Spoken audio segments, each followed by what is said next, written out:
Yes, hi, Lisa. My name is William Montgomery, and I have a brother named David Montgomery, and I believe we've uncovered an extremely serious issue with regards to your Anderson Academic Commons security guards. We just wanted to run something by you and just to let you know what's up. Oh, okay. Probably the best person for you to talk to is our associate director in charge of library operations. So I don't know if you would rather give the details to her rather than having me, sort of translate what you tell me into, for her to hear. She should be out of the meeting in probably the next 5 to 10 minutes. If you want, I can give you her phone number. I just think she would be the best person for you to talk to. Sure, I'll Briefly what's going on, but I'm sure she'll want to get more details from you. Yeah, sure, absolutely. Ultimately, it's not something I think is limited to the library, because it's the security officers, the campus officers, that were the topic here. So basically, wherever they go, they're going to be making this mistake. Okay, so tell me briefly what happened. Okay, so in a nutshell, my brother and I are leaving Anderson Academic Commons at 2 o'clock when they close. We're non-students. We just have bins with all of our computer equipment and paperwork. My laptop's broken. And my brother's laptop. You are students or you are not students? Yeah, so we are not students.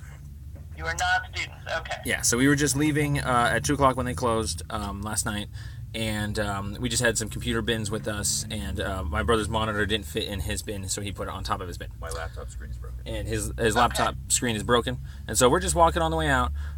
We see a security guard about 30 feet from the door as we're exiting it, and he basically walks past us, doesn't really do anything, but basically when we get to the door, he attempts to chase us down. At the door, he says, hey, stop right there, guys. And we know our rights in the sense of when somebody requests you to stop, if you don't physically stop, they have to physically stop you. It's kind of like if you're walking down the street and a cop just says, hey, stop right there. You don't actually have to. And you can't be charged if you just keep walking. And so we're in a whole lot of other lawsuits over being unlawfully seized by officers of the law. We've won a lot of trials where, like, we use a map and we're outside of a park, and they say that we're in the park and they refuse our map, and then basically we go to court and we win and stuff.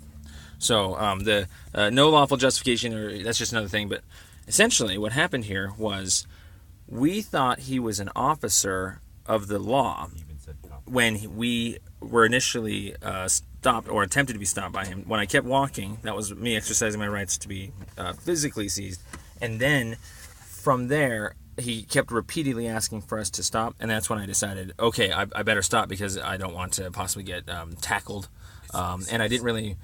I basically, it was kind of a judgment call for safety purposes. It looked like a CSU police officer. Yeah, and so, the gist of it here is as he was stopping us, he looked like a what we know is, like, we're from Fort Collins, so there's a CSU actual campus police up there, and so we thought he was an actual campus police officer. And here's the real kicker. This is very, very concerning. When I decided to go ahead and stop, I asked him if he was a cop, and he said yes. And I basically felt as though I needed to be stopped, and we felt as though we were going to be arrested on trespassing if we did not show our IDs. And I caught this entire thing on film. I actually have him on audio saying, I'm asking, are you a cop? And he said yes. And then later on, we clarified, we found out halfway through the audio, or halfway through the encounter, that we kept badgering him, like, so what do you mean reasonable suspicion, and so forth and so on. And we finally find out that he doesn't have a badge number. And so that changed everything. And at that point, we actually called the actual Denver police in right there to try and sort it out. And they sided with them. And on the idea of a reasonable suspicion that security guards can do that for maybe students or, maybe late at night, maybe with bins and so forth. But I was trying to explain to her that we thought he was a cop. And so it's not necessarily a false imprisonment charge that we were ultimately trying to press for these security guards. We had the evidence right then and there. And so we still have the evidence. And we still need to go now to this cops and supervisors because they basically didn't take a police impersonation charge. And so they didn't know the evidence. They denied it. Basically, they talked their way out of it. And so we'll deal with that on that side. But yeah, I'm gonna. We have a lot of other stuff we've been trying to get up on YouTube and stuff. All of our cases. We have like 30 illegal move-alongs by cops and security guards. Not knowing case law. Yeah, basically not using elements or maps or not knowing case law or anything. And so Right. yeah. So well, let me get your name and your phone number. And so what number can we reach you at? Sure. 970 Uh-huh. 825 Uh-huh. 4421. Okay, and I'm sorry, I'm terrible with names. What's your full name again? William Montgomery. And we were Okay, and you said your brother also was involved? Yes. Yeah, his name is David Montgomery. Okay. And so, real quick, we were very cooperative with them in the sense that once they cleared our names, they let us go. But then that's when we said, "Hey, we really need to discuss this with some police here." Okay. And then we got trespass. Is what I'm Right. trying to say. Is that later on at the very end they decided to go ahead and trespass us want for our back in, alleged non-cooperation. So we kind of want back in. We have a lot of work to do. Right, So- exactly. And I know we have the head of campus safety. Do you? That's probably someone else you want to talk to. The head of Actually, yes, campus safety. we have lots of questions. Absolutely, anything you can throw our way would be much helpful. All right, I'll talk to my boss, Teresa Hernandez. She's the head of library operations first, and then she'll, I'm sure, get in touch with you, or she and a combination of someone from campus safety will get back in touch with you. Sure. And I'll talk to her as soon as she gets out of this meeting. And let me give you the name of the head of campus safety so you have their contact information. Sure. Thank you. Yeah, let me just find them directly.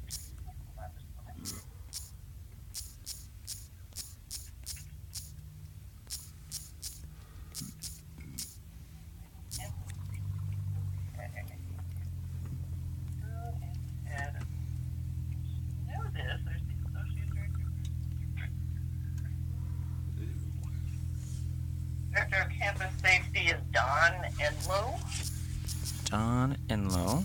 Okay. and he can be reached at 303-871-2463.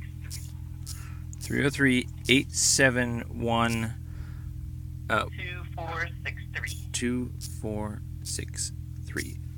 Well, thank you very much. We All don't. right, yeah, I'm sure Teresa will be contacting you soon. I know she has a class that she needs to get to by 4, so I don't know if she's going to reach you within the next hour, but if not, probably early tomorrow morning. That's quite all right.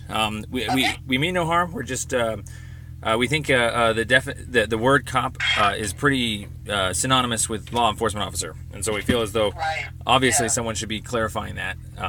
Because the whole point is, if we had known that, we definitely would have just kept walking. I don't really like to have my name run if I don't have to. Right. So- Absolutely. Okay. But thank you for understanding. And we'll be in touch. Awesome. Thank you very much, ma'am. Take care. Thank you. Bye. Bye bye.